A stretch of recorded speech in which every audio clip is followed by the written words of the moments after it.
तथा कौरवों का। एक बार राजा पांडु अपनी दोनों पत्नियों कुंती तथा माद्री के साथ आखेट के लिए वन में गए।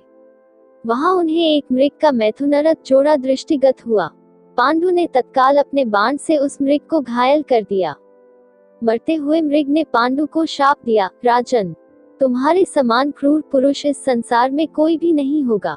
तूने मुझे मैथुन के समय बाण मारा है, अतः जब कभी भी तू मैथुनरथ होगा तेरी मृत्यु हो जाएगी। इस शाप से पांडु अत्यंत दुखी हुए और अपनी रानियों से बोले, हे देवियों, अब मैं अपनी समस्त वासनाओं का त्याग करके इस वन में ही रहूंगा, तुम लोग हस्तिनापुर लौट जाओ। उनके वचनों को सुनकर दोनों रानियों ने दुखी होकर कहा, नाथ, हम आपके बिना एक क्षण भी जीवित नहीं रह सकती, आप हमें भी वन में अपने साथ रखने की कृपा कीजिए। पांडु ने उनके अनुरोध को स्वीकार करके उन्हें वन में अपने साथ रहने की अनुमति दे दी। इसी दौरान राजा पांडु ने अमावस्या के दिन बड़े बड़े ऋषि मुनियों को ब्रह्मा जी के दर्शनों के लिए जाते हुए देखा। उन्होंने उन ऋषि मुनियों से स्वयं को साथ ले जाने का आग्रह किया। उनके इस आग्रह पर ऋषि मुनियों ने कहा, राजन, कोई भी निसंतान पुरुष ब्रह्मलोक जाने का अधिकारी नहीं हो सकता, अतः हम आपको अपने साथ ले जाने में असमर्थ हैं। ऋषि मुनियों की बात सुनकर पांडु अपनी पत्नी से बोले, हे कुंती, मेरा जन्म लेना ही वृथा हो रहा है, क्योंकि संतानहीन व्यक्ति पितृ ऋण, ऋषि ऋण, देव ऋण तथा मनुष्य ऋण से मुक्ति नहीं पा सकता। क्या तुम पुत्र प्राप्ति के लिए मेरी सहायता कर सकती हो?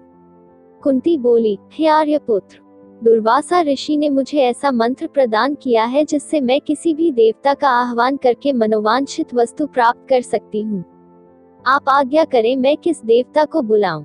इस पर पांडु ने धर्म को आमंत्रित करने का आदेश दिया। धर्म ने कुंती को पुत्र प्रदान किया जिसका नाम युधिष्ठिर रखा गया। कालांतर में पांडु ने कुंती को पुनः 2 बार वायुदेव तथा इंद्रदेव को आमंत्रित करने की आज्ञा दी। वायुदेव से भीम तथा इंद्र से अर्जुन की उत्पत्ति हुई। तत्पश्चात पांडु की आज्ञा से कुंती ने माद्री को उस मंत्र की दीक्षा दी। माद्री ने अश्वनी कुमारों को आमंत्रित किया और नकुल तथा सहदेव का जन्म हुआ। एक दिन राजा पांडु माद्री के साथ वन में सरिता के तट पर भ्रमण कर रहे थे।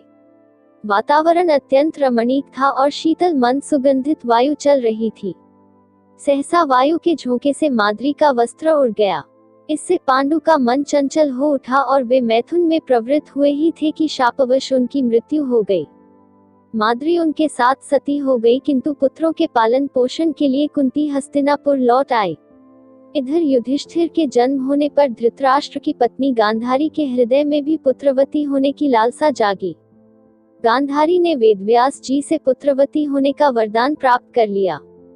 गर्भ धारण के पश्चात 2 वर्ष व्यतीत हो जाने पर भी जब पुत्र का जन्म नहीं हुआ तो क्षोभवश गांधारी ने अपने पेट में मुक्का मारकर अपना गर्भ गिरा दिया। योगबल से वेदव्यास को इस घटना को तत्काल जान लिया। वे गांधारी के पास आकर बोले, गांधारी, तूने बहुत गलत किया। मेरा दिया हुआ वर कभी मिथ्या नहीं जाता। अब तुम शीघ्र 100 कुंड तैयार करके उनमें घृत भरवा दो।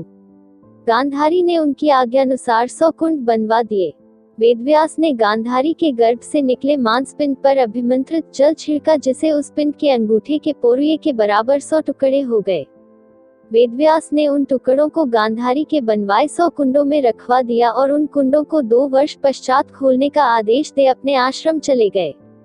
2 वर्ष बाद सबसे पहले कुंड से दुर्योधन की उत्पत्ति हुई। दुर्योधन के जन्म के दिन ही कुंती का पुत्र भीम का भी जन्म हुआ। दुर्योधन जन्म लेते ही गधे की तरह रेंकने लगा। ज्योतिषियों से इसका लक्षण पूछे जाने पर उन लोगों ने धृतराष्ट्र को बताया, राजन, आपका यह पुत्र कुल का नाश करने वाला होगा, इसे त्याग देना ही उचित है। किंतु पुत्र मोह के कारण धृतराष्ट्र उसका त्याग नहीं कर सके। फिर उन कुंडों से धृतराष्ट्र के शेष 99 पुत्र एवं दुश्शला नामक एक कन्या का जन्म हुआ।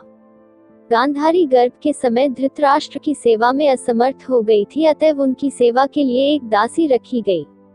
धृतराष्ट्र के सहवास से उस दासी का भी युयुत्स नामक एक पुत्र हुआ। युवा होने पर सभी राजकुमारों का विवाह यथायोग्य कन्याओं से कर दिया गया। दुश्शला का विवाह जयद्रथ के साथ हुआ।